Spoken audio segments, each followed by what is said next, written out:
88. Theology of ownership. Some years ago, Fiersteg wrote, "You can define stewardship only when you can define Christ or God." Kublai Khan, some centuries ago, saw the meaning of property and stewardship when he prohibited all gambling in his realm, not a popular step, since the Chinese were intensely addicted to gambling. Marco Polo reported, "The present Grand Khan has prohibited all aspects of gambling and other modes of cheating, to which the people of this country are addicted more than any others upon earth. And, as an argument for deterring them from the practice, he says to them, in his edict, 'I subdued you by the power of my sword, and consequently, whatever you possess belongs of right to me. If you gamble, therefore, you are sporting with my property.' He does not, however, take anything arbitrarily in virtue of this right." Kublai Khan had a good grasp of the meaning of sovereignty. If man is sovereign, or if a state is sovereign, then that sovereign has total claims on all that we are and possess. Thus, the idea of civil sovereignty, once alien to the United States, is now claimed by the federal government and all its constituent units. As a result, we are held to be the possessions of the state. Our lives, families, and properties belong to the state. If the tax collector allows us to keep any part of our income, it is called an exemption, which means that, as an act of grace, the state allows us to keep a given amount of our income. Whoever claims sovereignty claims total ownership. Thus, in objecting to gambling because it meant sporting with my property, Kublai Khan showed a firm grasp of the meaning of sovereignty. Kublai Khan, however, was not God. His sovereignty was not a legitimate one. It was, as he stated, by the power of my sword, and a stronger sword could take it from him. Thus, it was necessary for him to legislate coercively to establish his claim to sovereignty. The triune God of Scripture is sovereign over all creation. He does not claim sovereignty. Rather, it is an incommunicable attribute of Almighty God. The Scripture, therefore, does not speak, as Kublai Khan had to, against gambling. It is basic to Scripture that the earth is the Lord's, and the fullness thereof, the world, and they that dwell therein. Psalm 24, verse 1. We are thus God's property, and all our possessions belong to Him. We are only stewards of whatever we possess. God need not say, as Kublai Khan did, "Whatever you possess belongs of right to me. If you gamble, therefore, you are sporting with my property." This is implicit in all that He is, and all that we are. I will be prone to treat with evasion any man's or any state's claims to my possessions, but if I am in another man's house as a guest or temporary caretaker, I dare not use his property for my own satisfaction, vices, or alien purposes. This should be even more true with God the Lord. As Fiersteg stated, stewardship is the economic result of the Christian experience. Moreover, the Christian experience reveals that property is in the purpose of God. It must be directed Godward. Stewardship creates tensions between those who place property at the service of God and those whose one thought is to take advantage for themselves out of it. Thus, because of the theological nature of stewardship and property, we cannot allow any acceptance of socialism as valid. Private property, however, while seemingly in conformity to the biblical doctrine, has this weakness. Socialism places sovereignty in the state, private ownership in the individual. The individual, however, is not a sovereign. He's a steward. What does it mean to be a steward of property? We cannot permit, in terms of Scripture, the personal nature of property and stewardship to be overlooked. A man's property is a part of his life, an aspect of his work and dominion. The depersonalization of property is the depersonalization of man. Stewards in Bible history were often slaves, members of the household, with a personal stake therein. They were guardians and managers for their lord. Moreover, ownership in the Bible is historical. That is, while personal, it has reference to more than the individual. The family is involved. Even apart from the issue of the biblical land law, no sale of land, Naboth's attitude has reference to a continuity of faith and inheritance. Ahab offered to give Naboth a better vineyard at another location, or its value in money. 1 Kings chapter 21, verse 2. Thus, from the modern economic point of view, the proposition made by Ahab to Naboth was a good offer. Nahab's answer was non-economic. The Lord forbid it me that I should give the inheritance of my fathers unto thee. 1 Kings chapter 22, verse 3. Naboth saw the land as a stewardship handed down from his forefathers and to be handed down to the generations to come. He reacted not in terms of modern economics, but biblical economics, namely, in terms of stewardship. Thus, libertarian economics, which holds strictly to totally private property, leaves property as rootless as does socialist economics. It divorces it from the past and the future. Property then becomes existential. Its meaning is limited to the meaning the existentialist individual gives to it, and no more. Socialism, and also existentialism, ties property to the existence of the state. The biblical doctrine of property is thus covenantal.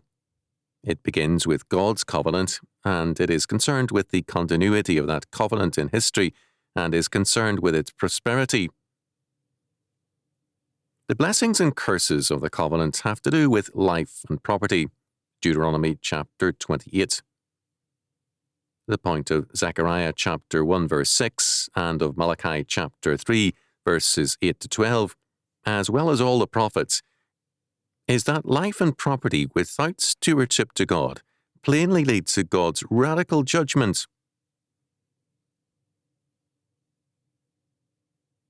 The basic aspect of property is ownership. While the earth is clearly the Lord's, Psalm 24 verse 1, the land is also man's to own as an inheritance in the Lord, Deuteronomy chapter 26 verse 1. Our modern idea of inheritance presupposes death. Someone must die before we can inherit. This is not a necessity to the biblical doctrine. A father's faithful sons have an inheritance while alive. Thus, Isaac was the heir and possessor together with Abraham while Abraham lived.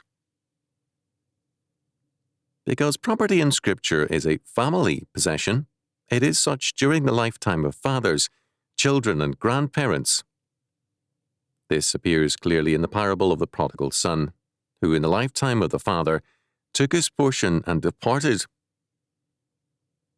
The circumstances are unusual. That is, the father agreeing to the request, but not unheard of. And hence, the point of the parable was telling to its hearers, an inheritance did not require death. The heir who gained the double portion was the real heir. However, in terms of the continuing and central property of the family.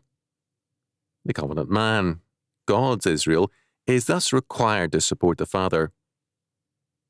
The tithe, the first fruits, and all gifts to the Lord are thus in agreement with family law. The living father turns over the property to the heir, who is then a steward of that property to the father and to the future generations of the family. This sets the context of tithes and offerings. In Deuteronomy chapter 26, verses 1 to 11, the first fruits are given to the Lord because it is the due of the head of the covenant family. Man's inheritance, Deuteronomy chapter 26, verse 1, verse 3, verses 9 to 11, requires the recognition of the father's sovereign rights.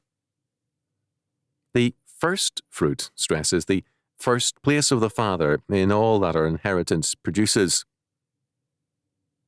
The tithes stress the necessity of separating to the father's purpose a portion of our increase. These are not gifts to the father, only what we give above the required amount constitutes a gift. The necessary tax stresses, rather, the fact that we are heirs. We did not come into a barren world, and we must leave it the richer for our coming. The purpose of the Father requires, first, that we exercise dominion over our property and, by means of work, produce an increase. The kingdom of God must be strengthened and developed by our family life and by our vocation. We are therefore duty-bound to produce an increase, as the parable of the talents makes clear. Matthew chapter 25, verses 14 to 30. Second, the Father plans that through our increase, our tithes and offerings bring about the increase of His kingdom beyond our own limited area of action. Thus, these taxes serve to fuel kingdom causes in missions, education, reconstruction, worship, music, and so on. As stewards, we have a duty beyond our walls. The whole earth being the Lord's, He requires us to reconquer every area of life and thought for Him. Third, our gifts and taxes minister to God's poor and to emergency needs outside His fold. The chosen people of God are called His firstborn. Hosea 11 verse 1. God declared to Pharaoh, "Israel is my son, my firstborn." Exodus chapter 4 verse 22. The Hebrew term for firstborn is Bechor, and the Hebrew term for first fruits is Bikurim, derived from the same root. The firstborn, the redeemed of God, the heirs of His kingdom, give to the Lord His firstfruits and to the substance of their possessions and increase. Proverbs chapter 3 verses 9 and 10 make clear that this is the prerequisite to all material blessings. Honour the Lord with thy substance, and with the firstfruits of all thine increase. So shall thy barns be filled with plenty, and thy presses shall burst out with new wine. These verses teach, as Fritsch makes clear, that this is a spiritual law, and it means that obedience to God's law brings material reward. In our time, there is a marked tendency to avoid the material promises of Scripture and to spiritualize them. This means a doubting of God's sovereignty over the material realm, a distrust of His word, and therefore as ready a distrust in any, quote, spiritual, end quote, promises. This was made clear by Charles Bridges. There is no presumption or enthusiasm in looking for the literal fulfillment of the promise. If we doubt the temporal, should we not suspect or assume confidence in the spiritual engagements? For, If the Lord's word be insufficient security for our substance, much more must it be for the infinitely weightier deposit of our soul. But more is implied in failing to give and in mistrusting God's promise. It means that we do not feel the family relationship to God is a real one, and hence we have no sense of gratitude and family responsibility. We therefore treat our possessions as our own, not as a stewardship. We then feel that neither we nor our children are God's family, and we do feel that our possessions are self-created. Our theology of ownership then has implicit to it a belief that we are God's, not the Lord. We then manifest a humanistic theology of ownership. How we give also determines our theology. If we give to ourselves and to our family, we give without stinting. To a landlord, we give only what is his due, not a penny more. If we give in a like manner to God, we give as to a landlord, not as to our Father.